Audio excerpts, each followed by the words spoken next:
유대인들이 읽는 탈무드라는 책에 가장 행복한 사람은 누군가?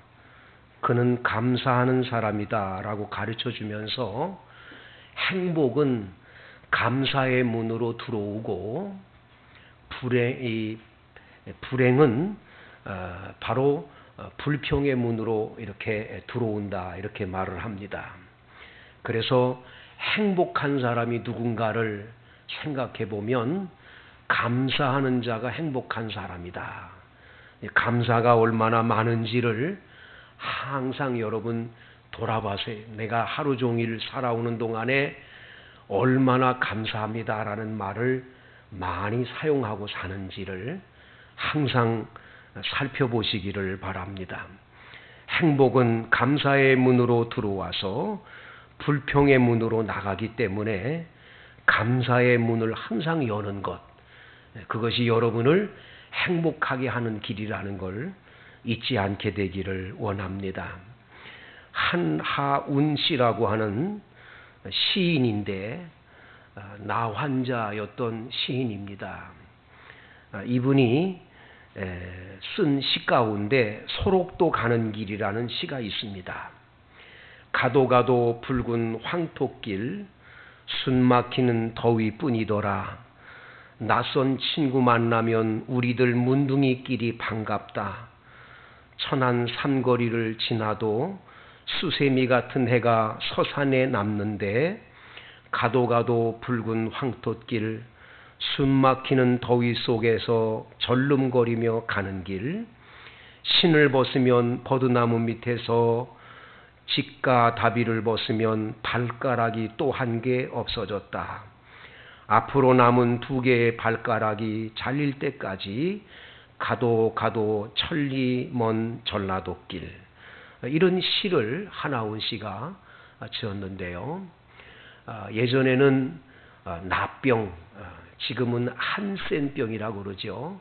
이 병에 걸리면 소록도라고 하는 곳으로 그분들을 다 이렇게 강제 격리를 시켜서 그곳에서 이제 치료를 받게 했던 일이 있었는데, 모든 사람들이 이 문둥병, 나병에 걸리면 소록도를 향해 갈 때 그 길을 하하운 씨가 쓴 것을 보게 됩니다.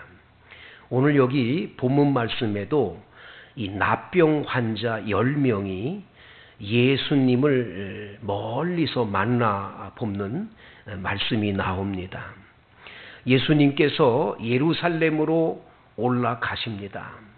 이제 이 예루살렘에 올라가시고 나면 예루살렘에서 십자가에 못 박혀 돌아가시게 되는 마지막 길입니다. 그런데 예수님은 오늘 본문 11절에 보면 사마리아와 갈릴리 사이로 지나가십니다. 사마리아와 갈릴리 사이라고 그런 것은 사마리아에 사는 사람들과 갈릴리 지역인 곳에 사는 유대인들하고는 둘이 상종을 하지를 않았습니다. 왜냐하면 사마리아 사람들은 외국인들과 결혼을 해서 낳은 혼혈 유대인들입니다. 그러니까 이 혼혈 유대인들을 순수한 혈통의 유대인들은 개처럼 여기고 상종을 하지를 않았습니다. 그러니까 이 둘 사이로 지나간다고 하는 건 특별한 일이지요. 예수님이 유대인이니까 그냥 갈릴리 지역으로 가시면 되는데 그 사이로 지금 지나가시게 돼요. 근데 오늘 본문에 보면 나병 환자들 10명이 거기 있어요. 근데 여러분, 이 나병 걸린 분들이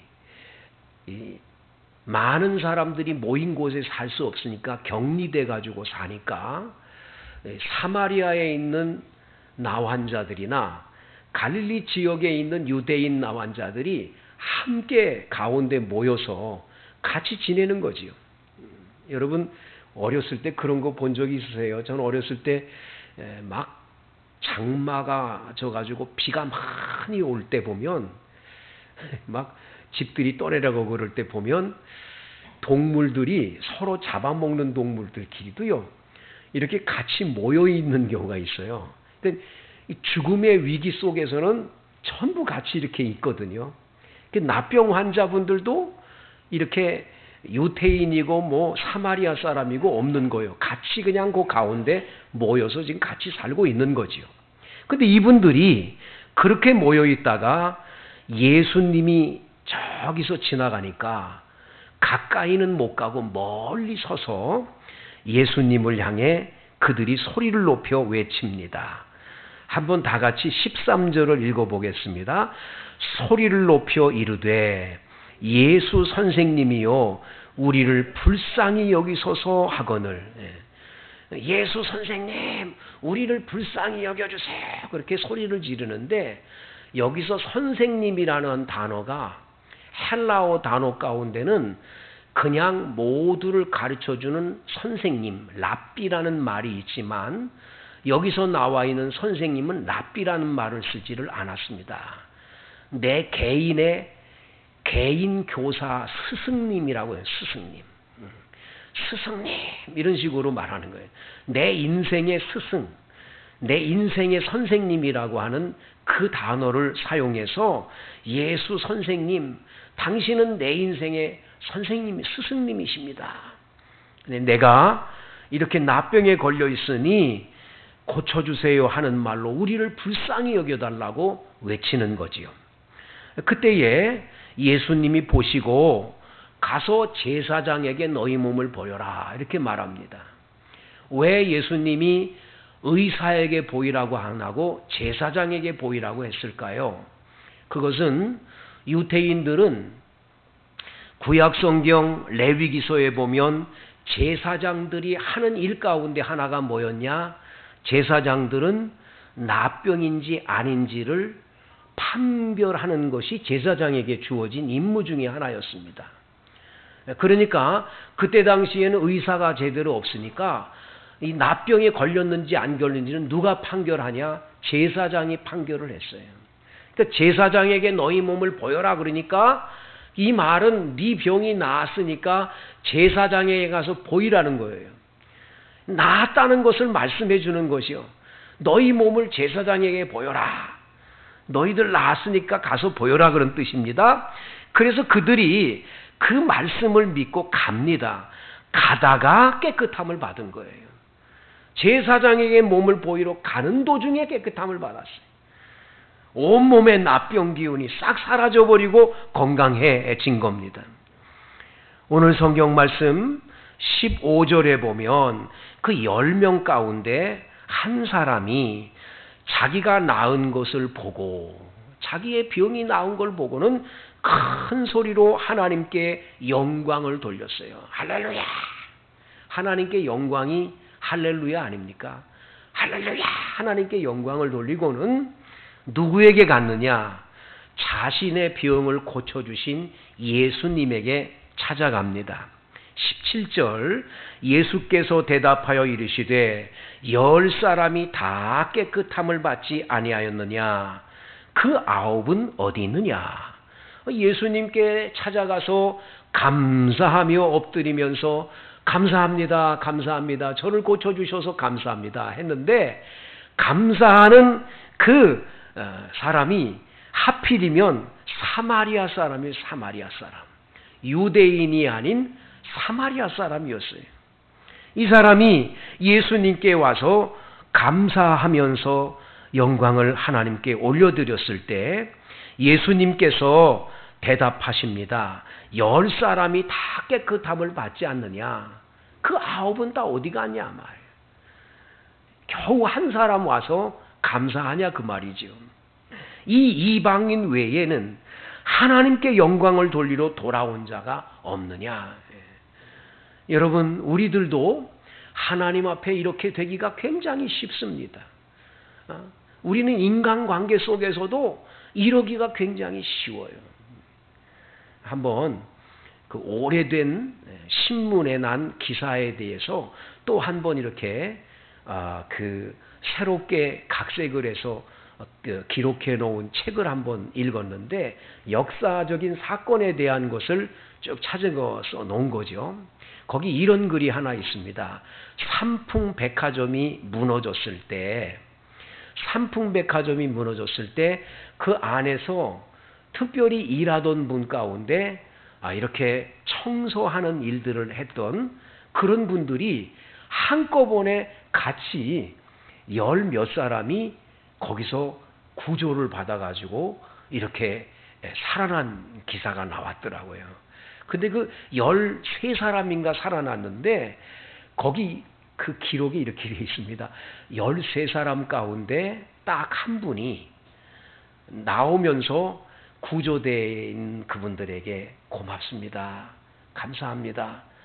고맙습니다. 감사합니다를 계속 말하더라는 거예요.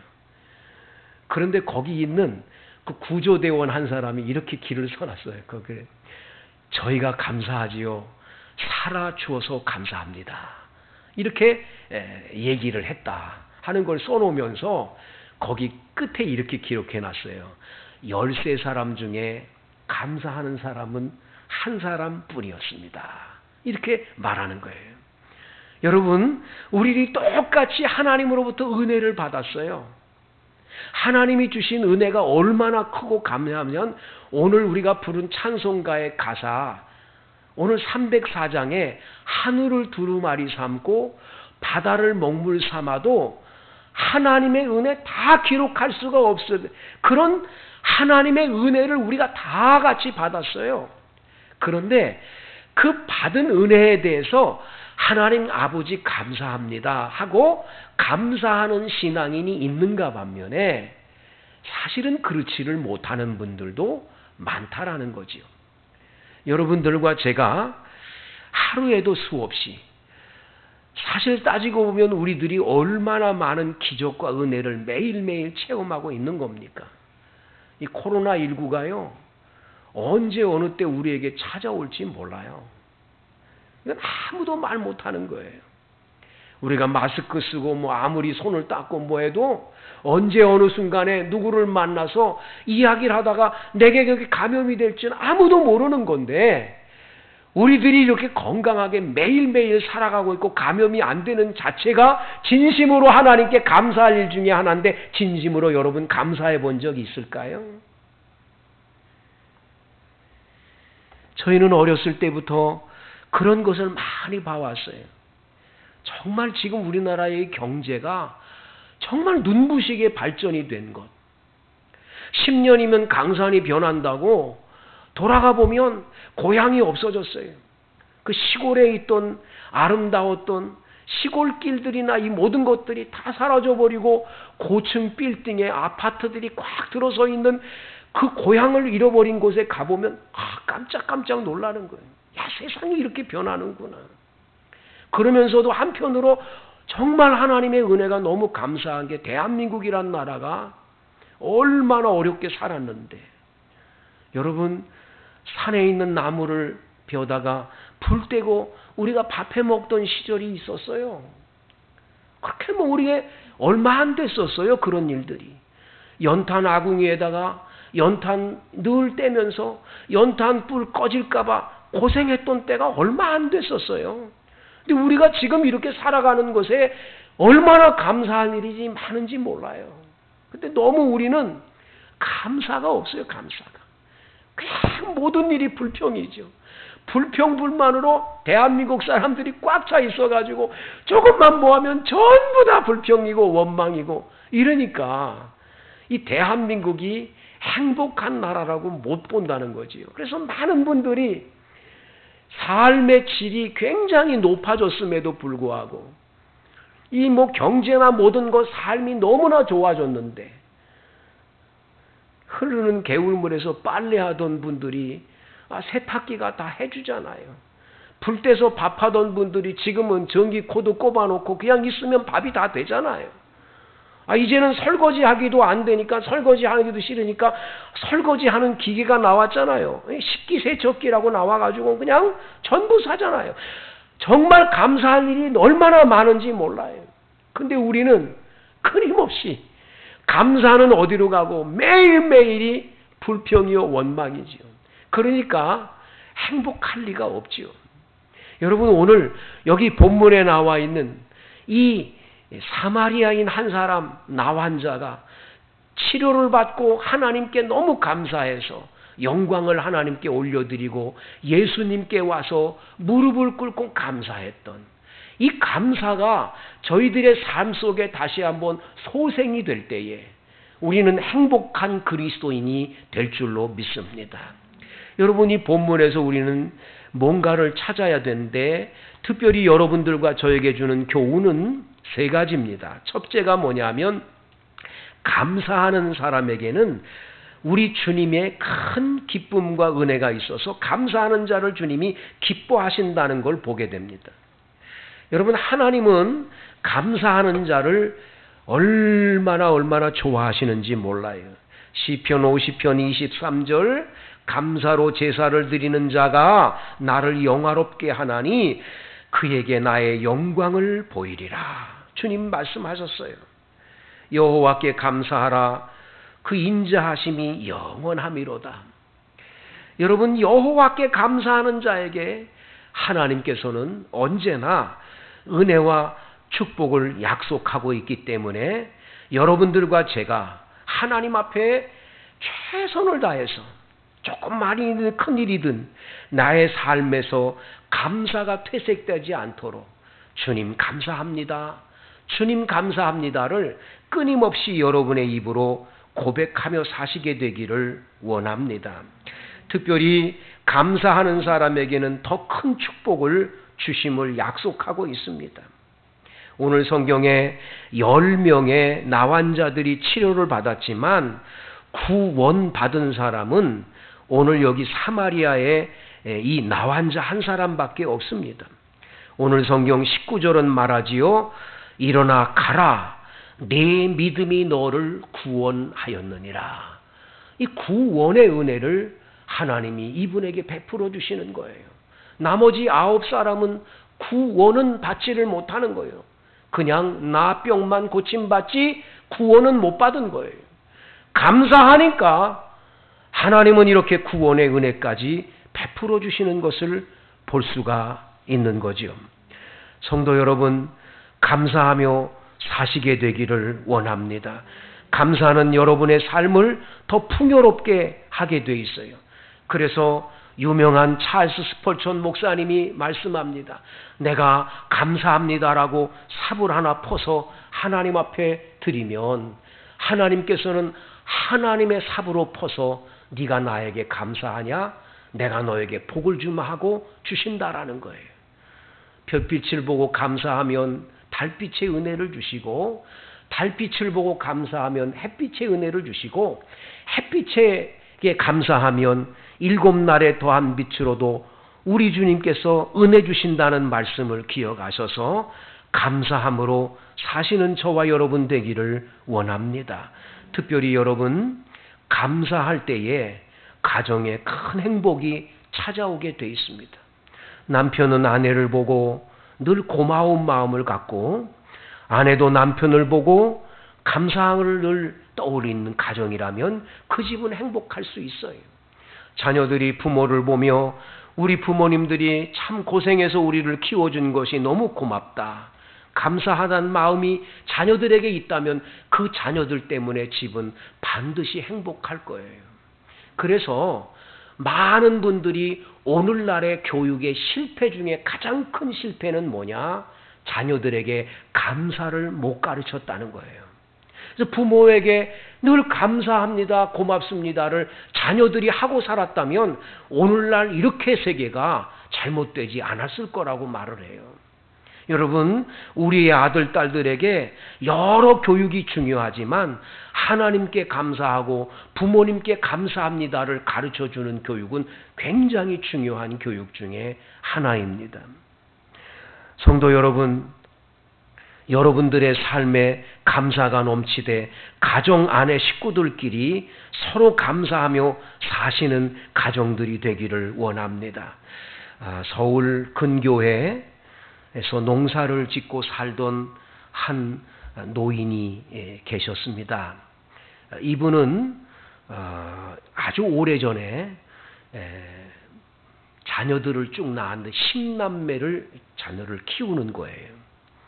근데 이 10남매 자녀를 키우는데 하루는 중학교에 다니는 맏아들 아이가 눈에서 자꾸 진물이 나오는 겁니다. 그래서 안과를 찾아갔는데 안과 의사가 여기저기 다 살펴보더니 빨리 서울 역전에 세브란스 병원에 가라고 말합니다. 옛날에 세브란스 병원은 서울 역전에 있었거든요. 거기로 가라는 거예요.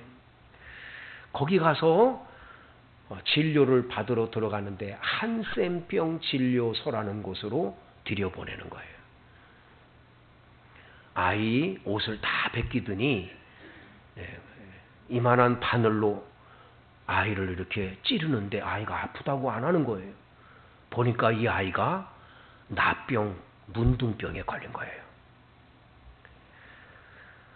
문둥병이라는 말에 청청병력 같은 소식에 하늘이 무너진 것 같은 이 노인은 이 아들을 붙들고 하염없이 울다가 의사 선생님 어떻게 하면 좋겠냐고 그랬더니 소록도로 보내라고 그러는 거예요.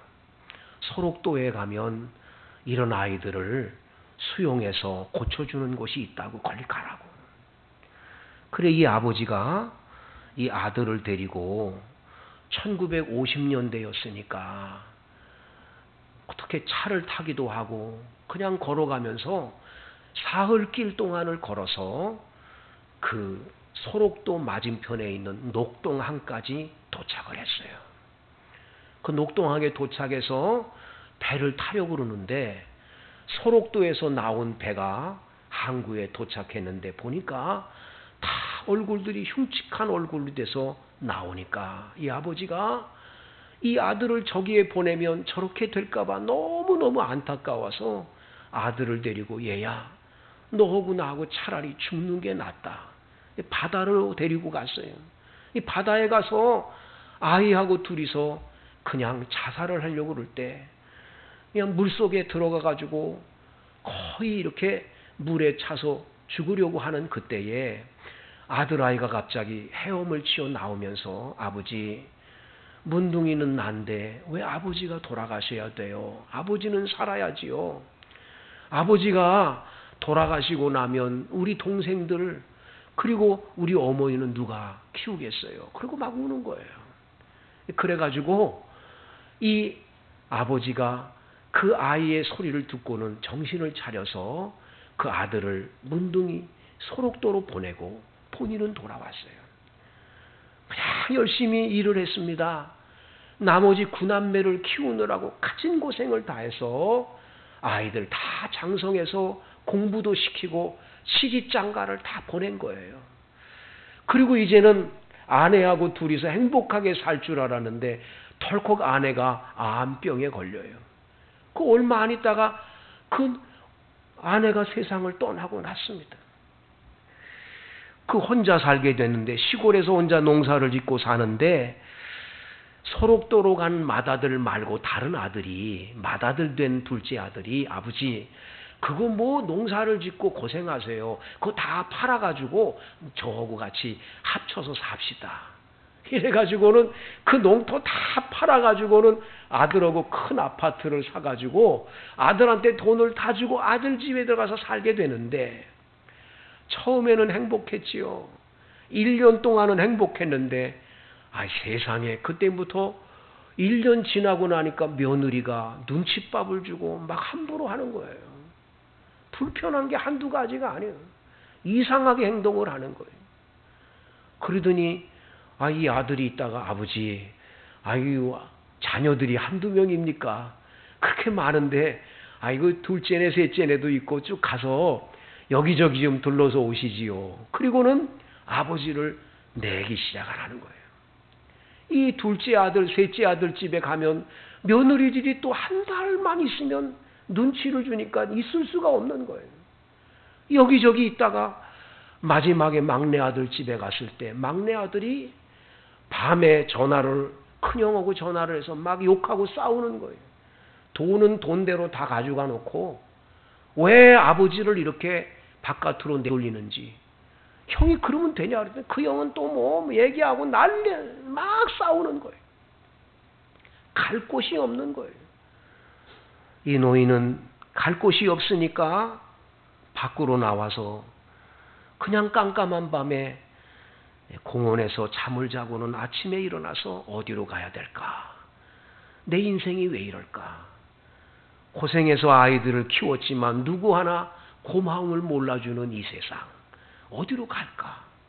그래서 이 노인이 가만히 생각해 봤더니 40년 전 바로 그 소록도라고 하는 곳에 보낸 그 아들 생각이 나는 거예요. 그래서 이분이 그 소록도를 찾아가게 됩니다. 소록도에 가자마자 소록도 교회 목사님을 만나가지고 목사님 혹시 여기 내 아들이 40년 전에 중학생 때 여기 왔는데 아들을 좀 찾아줄 수 있느냐고.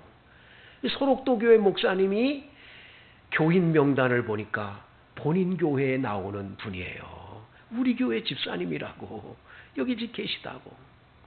이래가지고 아버지하고 극적으로 소록도에서 만났는데 이 아들이 그 문둥병, 납병이 다 나았어요. 얼굴은 흉측하지만 다 나은 거예요.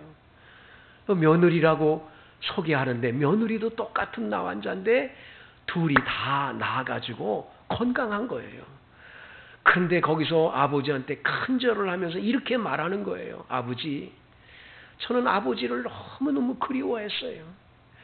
아버지 보기를 너무 원했는데 제가 나병 나았지만 바깥에 나가면 내 흉측한 얼굴 때문에 사람들이 뭐라 그럴까 봐 못 나가면서 매일매일 예배당에서 하나님께 기도했어요. 하나님, 나를 사랑했던 우리 아버지, 나를 위해서 울면서 여기까지 데리고 오시면서 나중에는 너무너무 불쌍하게도 나를 위해서 차라리 우리 같이 죽자 하셨던 그 아버지 사랑을 잊을 수가 없어요. 나는 그 아버지 보기를 원해요. 그러면서 그 아버지 앞에 넙죽절하면서 하나님 오면 너무 감사하다고. 나는 하나님 만나서 병도 고침받고 하나님 만나서 기도했더니 아버지를 만나게 해주시니 너무 감사하다고. 그러면서 아버지를 붙들고 엉엉 울면서 아버지 여기서 저희하고 함께 살아요. 아버지 평생 모실게요. 그러면서 그 아들이 그 아버지를 모시게 됐다는 이야기를 소록도 교회 목사님이 써놓은 글에서 제가 읽고 큰 감동을 받았습니다. 여러분, 감사가 점점 퇴색되어가는 시대에 우리가 살고 있습니다. 우리들의 부모님의 고생을 잊어버리지 맙시다. 하나님 아버지가 베풀어 주신 그 은혜도 잊지 맙시다. 하나님은 감사하는 자에게 더 큰 감사거리를 허락해 주시는 사랑 많으신 아버지이십니다. 사랑하는 성도 여러분, 예수님께서 말씀합니다. 10사람이 다 깨끗함을 받지 않았느냐? 9은 어디 있느냐? 여러분에게 이 말씀이 귀에 울림이 돼서 감사함으로 살아가는 여러분 되기를 축복합니다. 우리 다 같이